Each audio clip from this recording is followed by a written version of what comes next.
Hello, welcome to Michelle Sews Again. I'm Michelle. Today it's another Friday, so that means it's another hashtag Friday Sews. If that sounds interesting to you, then please stay tuned. All right, so thank you, Jen from Today in Jen's Sewing Room, for starting the hashtag Friday Sews. It is a great community. If you're interested and you haven't already set up a regular viewing cadence to watch all the Friday Sews, then I suggest you do it. Just put in Friday Sews in the search bar on YouTube. You're gonna meet all kinds of lovely people. All right, so what have I made this week? So the first thing that I finished was my fabulous Wildwood wrap dress that I made in collaboration with Sarah from Janome. I will link to that video here, and I will link to Sarah's video in the description box in case you missed that. I have gotten a ton of feedback that I was wearing the belt too low. So I've never worn a wrap dress, and I just put the belt over the waist seam. So what I'm going to do is I'm going to try it with the belt a little bit higher. I haven't done that yet, but I will, and I'll insert either the picture or the video here. And you tell me if you think that looks better. I don't know yet because I haven't put it on, so I'm not sure if I like it better or not, but if I do or don't, I'll put that in when I'm editing, I'll put a comment below whether or not I like it. So I'm always willing to try new things, and I always appreciate feedback from you guys. So I love the dress so much that I really want to love it on me. I don't hate it on me, but I don't love it on me. So I definitely would love to love it on me. So I'm gonna give that a try and see if that does the trick.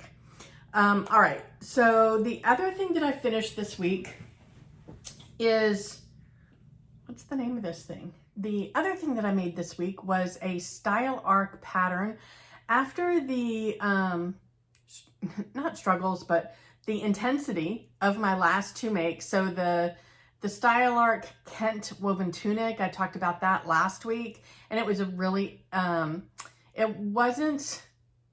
it was difficult because of the instructions. And then I made this Wildwood wrap dress, which was not difficult, but it was super time consuming. So after those two makes, I just needed something easy. And even though this pattern is a style arc pattern, I could tell from the line drawings that even if the instructions weren't great, that I would be able to figure this one out. And I did, and it was an easy make, just like I expected. I think from cutting out the fabric to finish sewing the top, it was maybe 2.5 hours. And although I hate the top, the way that it came out, it's not the pattern. I actually like the pattern. My issue is the fabric. I used a thrifted sheet, and it was too askew. Like it wasn't on grain anymore. So the shirt didn't come out the way that I wanted it to. And also the collar is just disintegrating, and it's because of the quality of fabric. So I used a white thrifted sheet, and I did an ice dye pattern on it, which I actually think came out pretty cool. And this is actually, it's called the Courtney top, and I'll put line drawings here, but it's actually got a seam. It's got two side panels on either side, and then a center panel. And then the back it's got a yoke with a little bit of gathering. It's hard to tell because I didn't dye this until after I made the garment. It's got grown on sleeves with a little band. And then the collar is just a band. So super easy to make. It's got kind of a curved hem, a little bit of a high-low, and it's just a super easy, basic woven kind of t-shirt. And I can see myself making this a lot and using it to my advantage for color blocking. So I actually really love the pattern. I just hate the way this particular top came out, and it's totally because the thrifted sheet was just not in good condition. So that's that. And then the other thing that I did this week is I took the rest of that sheet, which I realize I can't use, probably not even for fit muslins, just because it's not good. So I thought, I know what I can use that for, and I cut it up, and this is what I'm gonna use for my die swatches. So that should more than cover all the colors of dye that I have, and then have some left over for as I add to my die collection. So I'm really excited about getting started on that. And that's all I've done this week, which, I mean, if you watched my Wildwood dress video, then you know I spent between cutting out and sewing, and I didn't even add in the dyeing. I spent well over 15 hours on that dress. Well worth it. Well worth it. But yeah, I got a lot accomplished this week. So what's next? So you guys know I love a good challenge, and I've known about this challenge. I hadn't been ready to participate in it. It's an ongoing challenge. I think they took a break for a little while, but it's come back now. And the woman who started it, Salon Michon, I think is her Instagram account, and she started this sewing bowl challenge where she's got, I think, 1, 2, 3, 4, 5, 6. Yeah, she's got 7 bowls, and she has a topic for each bowl, and she will pull out of the bowl one of the topics, and out of all of those, you create a garment. So I had watched it, and she's got a co-host. Shoot, I can't remember his name, his Instagram account. I'll put it in the notes here. But he's hosting it this month for the month of May, but he's already actually started it so that you can get a head start. And I decided to join in because I thought that it sounded like so much fun. So like, I don't even know the topics. I'll figure out what they are and put them here on the screen. But it's like, you know, pattern, fabric, color, things like that. And so you get a mix and match of everything, and then you have to take all of those and create a garment for the challenge. Most of them are pretty reasonable. Somehow, I got one of the weirdest mixes of, and most of them are pretty reasonable with like one element thrown in that's like, how am I going to incorporate that? Mine, almost all of them are like, how am I going to put all that together? I think I have a plan. I'm not ready to share that yet, but let me tell you what my 7 results were. The first is it has to be a costume / cosplay. What? Right off the bat, I was like, oh boy, this is going to be interesting. The second is that it needs to be either overalls or a jumpsuit. Okay. The third, the fabric needs to be either velvet or silk. Now, it doesn't mean that the whole thing needs to be velvet or silk, but I need to incorporate either velvet or silk into the garment. The fourth color is pastel. So you can see this just keeps getting better and better. Then the print is print on print, which means I need to use 2 different prints together, which is usually my jam, but that's just throwing a whole other element into costume, overall, velvet, pastel, print on print. Holy moly. And then I need to have a thrift flip incorporated in somehow. And then finally, this last one is optional, but my inspiration needs to come from nature, if I so choose that part of the challenge.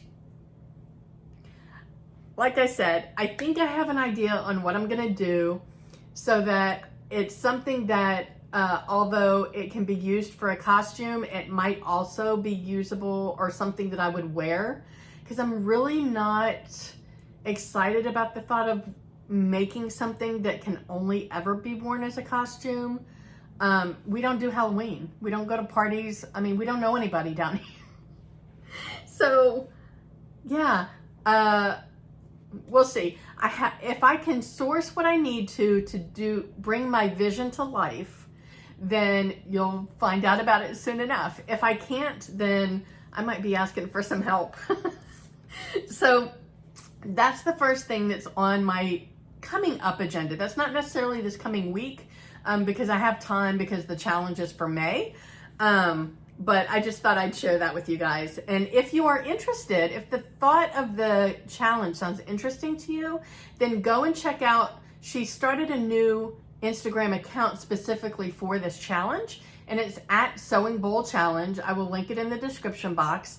And you just go on and you find, gosh, I wish I could remember his Instagram name. He's got a video on Instagram where he talks about the challenge, and he says, if you want to participate, then just write "I'm in" the comments, and then he will do a short clip, because every person who joins gets their own group of challenges. So there aren't any that are repeated unless it happens to be that your draw exactly repeats somebody else's, but the likelihood of that seems slim. So you just say that you're in, and then he will do a separate video in his stories and tag you so that you know to look and see what his video says, and you will get your own personal challenge. And like I said, they aren't all as scary as mine. In fact, when he finished pulling mine, he was like, yeah, that's a tough one. Awesome. But I'm up for the challenge. That's the whole point of it, is that it's a challenge. So I think it'll be fun. I think I have an idea. We'll see. All right.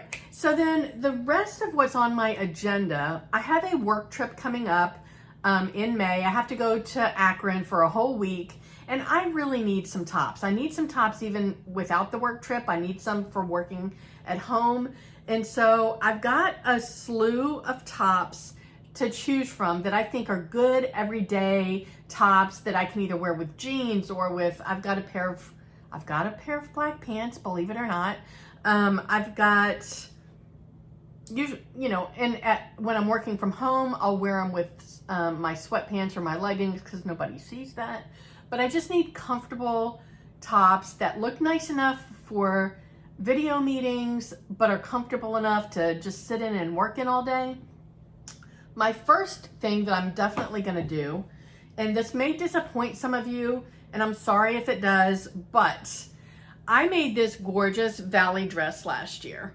And I admit, the dress is gorgeous. I put a lot of effort into it, and it came out fantastic.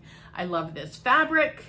I love these sleeves. I love the neckline. Like, everything about it is gorgeous. I don't wear the dress ever. I wore it once when I made it. I made it for Thanksgiving, and that's when I wore it. I think I will get a ton of wear out of this if I make it a top. So I'm gonna shorten it into a top, and I think I will wear it all the time. I love, love, love this fabric. And yeah, so I'm excited about that. That'll be an easy fix. The hem for the top is really similar to the Courtney top that I showed you from Style Arc. It's just a curved hem, high-low hem. And so I think that'll be super easy to modify. And I'm excited about that. So that'll be my first top. All right. So then I think I really want to make this Courtney top in some better fabric. I really want to color block it. I really want to use my Tulip Pink fabrics. So I'm thinking that I'll mix like one set on the front and one set on the back. I have about a yard of each of these. So I think that would be cute. I don't know if it would be too clownish. I don't know. I'm unsure about this. I'd love to know your thoughts on it. One of them is more like peachy with light pink, and the other one is more like a purpley with red. So I feel like they kind of work together though, because I wouldn't want to put the peach and pink on one side and the purple and red on the other. I feel like I want to mix them so that it coordinates more and doesn't look like the front is separate from the back, if that makes sense. I don't know. Tell me your thoughts. So that's one idea. The other idea I have is I want to make the Style Art Kenny top. I just love the collar on this thing. I love the fact that it's like more of a V-neck with this like really cool statement collar. I'll put line drawings of it here. For the Style Art Kenny, what do you think about some combination of these lilac ginghams? I'm thinking this for the bodice, and then maybe this for the collar and this for the ruffle on the collar. I think that could be really cute. A nice springy statement collar top. Yeah, I like that idea. So that's another one. And then, you know, I love a good bellbird top, the Sewing Revival pattern. I've made 6 of those so far. I'll put the line drawings here. I'll link to, I did a video on the 6 different versions that I've made. I'll link to that up here. I'm thinking of making another one of those. And I got a lot of positive feedback on the kind of, I don't know if it's like a royal blue or a navy royal, if that even is a color, but I have this like this lace top that I wore in my last video, and I got a lot of, and it was my Wildwood video. I got a lot of positive compliments on that top, and that's a ready to wear top. It is almost identical to the bellbird top. So that inspired me to think that maybe I should make one of those in this pink eyelet, because that top is a lace top. I wore it over just a black tank top. And so even though this is, I don't know that I would wear this without something underneath, just because of all the holes.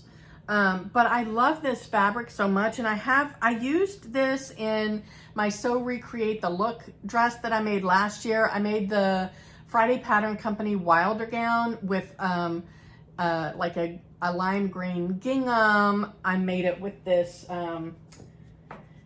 this bubble fabric here from Spoonflower, and then I did one of the tiers with this. But I have a lot of this left over, and I'm thinking this would make a really pretty bellbird top. What do you think? I like that idea. So that's definitely one of my options. I want to make a Callie. I've made the Callie shirt dress, but I haven't made the closet core Callie, but I haven't made it as a shirt. And I really, really love the Callie shirt dress. I've made 2 of them already. And I think that would be, I would love it as a shirt. What do you think about this for the Callie shirt dress, or the Callie shirt? I think that could be fun. I really love this fabric. And I bought it without any idea of what I was going to use it for. I just think it's fun, and I want to use it. So, and especially now that spring is here, and you know, we'll be moving into summer, I think this is a great fabric for that time of year. So I like that for the Callie. All right, so the last top that I want to talk about is the Peppermint Magazine Paddington top. I made a color block version in my collaboration with Jen from Today in Jen's Sewing Room. I'll link to that video here. That top was a little bit too big for me, I admit that. So I would make it again, and I would size down. But I want to make it in a flowier fabric. I used thrifted sheets for that one. And I think that I would make it in this fabric. Isn't that beautiful? I don't know what this is. It might be a rayon, but it's very flowy. And I love the fabric. I love the large scale floral. It's on a pink, it's on a pink background. I don't know if you can see that, with these gorgeous red giant scale flowers. And I think the Paddington would be a great canvas for this fabric. So I'm loving that idea. All right, so that kind of sums up some of the things I have on my short to-do list. So what about life? All right, so we went to see Elton John last night. Woohoo! I will tell you that he's 75 years old. He put on a show for 2.5 hours. We drove to Miami for it, and I was just amazed. His voice is still really strong. Now, he showed his age when he got up to walk to get his cup of water, and he walked across the stage. Like, he took a bow after every song, which I thought was fabulous. He really hyped up the crowd. He told a few stories, but his voice was just still strong, and he played everybody's favorites. Like, it was just a phenomenal night, and I'm so happy that I got to see him on his farewell tour. It's the last, it was the last concert of this leg, whatever that means. But he still has another 120 shows to do. God bless him. But it's the last concert that he's ever going to do in the state of Florida. So I felt really happy to know that I was able to see him. You know, if I wanted to see him again, I would have to travel somewhere to go see him. So his concert was amazing, but I have a funny story to share. So after the concert was over, and we were on our way out, I needed to stop at the ladies' room before we, you know, took our ride home.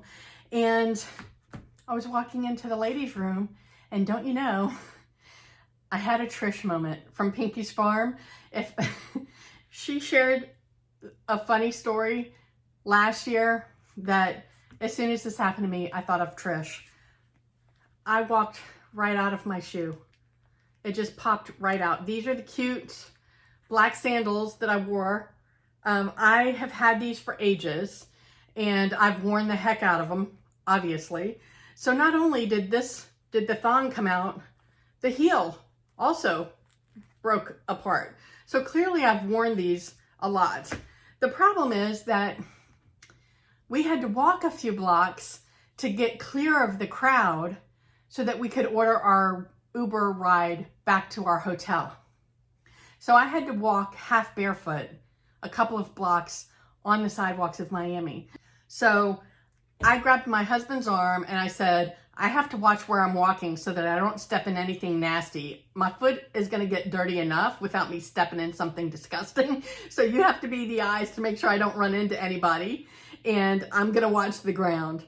So that's what I did. And then, don't you know, I lucked out because when we got back to the hotel, we actually, I changed my shoes so that we could go have dinner at a diner. When I took my other shoe off, it was on the verge of coming apart as well. So this one, the thong is still intact, but the heel's popping off. I just barely made it home with one shoe on. It wasn't a tragic end to the night, thankfully. Actually, we were super lucky. When we went to find the diner that we were eating in at midnight, we went through an intersection, Hallandale Beach Boulevard and US Route 1. And literally a few minutes after we went through the intersection and we were already sitting and eating or had ordered our meal, we didn't know this at the time, but as we were leaving the restaurant, we saw at the intersection were like tons of emergency vehicle lights. There was police cars, ambulances, fire trucks. Didn't know what was going on. Thankfully, that was not the direction that we needed to go. So we read about it this morning. There was a horrendous, like, 2-car crash. Apparently, it was speed related, and one car hit the other car, knocked them into the restaurant that was at that intersection. They went through the building. The one car, 2 of the wheels and the engine were separated from the car, and a palm tree was through the windshield. 6 people went to the hospital. It didn't say whether or not anybody passed away, but we were like minutes away from being involved in that. So I feel really grateful that, you know, our timing was good. So yeah, the worst thing that happened to me that night was my shoe broke. So I'm feeling like, okay, that wasn't so bad after all. So yeah, that was our night last night. The other thing going on in life is, put a picture here, our slab has actually been poured for our house. So things are moving along there, feeling excited about that. Our salesperson actually has bought a house in the same neighborhood. So she checks on the building of our house, and she sends us pictures as there are developments. But we're actually gonna go and visit in person tomorrow, just to kind of check it out for ourselves, maybe take a selfie in front of the slab. And we're kind of excited about that. And then I had my second coaching session today for my new weight loss program. Again, not going to talk about that here, but if you're interested, I have started a second channel for my weight loss journey, and I will always have that linked in the description box below if you're ever interested in following along. I am not usually good about this, but Jen always leaves us a prompted question in the Facebook group for the Friday sewing group. And I try to remember, and I'm not always successful, but this week I remembered to write it down. And her question this week is, how do you surround yourself with beauty in your sewing space? Do you use plants or color or art, etc.? So I've mentioned before, we're kind of in a temporary space here, so I haven't decorated my sewing room. To me, right now, the only part that has brought beauty to my sewing room is displaying my fabric, which is also not the best thing to do, especially since I am in a kind of a sunny room. So I need to think about how I'm gonna do that in my new space when we get into the house. I think I may leave them in this cubes, but the room that I'm gonna move my sewing room into has a closet, so the cubes might just move into the closet. I don't know. But in the new house, I'm planning on doing an accent wall with a really fun, beautiful wallpaper. And I think I will have some sewing related artwork, maybe some vintage sewing patterns. I don't know, I haven't figured all that out yet, but I definitely have some plans for not only making the sewing space functional, but making it beautiful and enjoyable for me. And I've started a sewing room folder on my Pinterest account. So I'm throwing things in there, and of course they're all very colorful. So if you're interested in seeing that, I link my Pinterest account in the description box as well. So feel free to go and browse if you're a nosy body like me. So that's her question for the week. And then I have been forgetting to do my YouTube shout out every week the last several weeks. So I wanted to bring that back. And this week, the sewing YouTuber that I want to give a shout out to, she's a very new YouTuber, and she's actually somebody that I met at the Sewing Expo in Lakeland outside of Orlando back in March, all of a month ago. And her name is Marty, and she was talking to us about wanting to start a sewing YouTube channel, and we definitely always encourage anybody who is interested in it to just go for it. It has brought so much joy to my life. I feel blessed beyond blessed to have made the friends that I've made through this medium. And I encourage anybody to do it, just even if you don't get a lot of followers or, anything like that. If you make friends through it, that's a lot. And I feel like I'm friends with everybody who comments in my videos. I love it when you guys comment. I love the feedback that you give me. I am always open to constructive feedback. I may not always agree with it, but that doesn't matter. I know that it always comes from a good place, and that makes me happy. So I would like to shout out Marty, and her channel name is Sewing Nerd Confessions, which I think is such a fun name. And she's got, I think, 4 videos up so far. So I'll link her in the description box. Make sure and go check her out. She is in the Florida area. She's up in the Tampa area, I believe. But she does some upcycling. She does, I want to say her style is kind of modern vintage. I think that's how she's described herself. And she's just got a fun personality. So I would love it if you would go and check her out and let me know what you think about her. So if you liked this Friday Sews, then check out my playlist here. Maybe you'll find something new. And wherever you are, I hope the weather's amazing. I hope you're able to get some sewing in, and I will talk to you next time. Bye.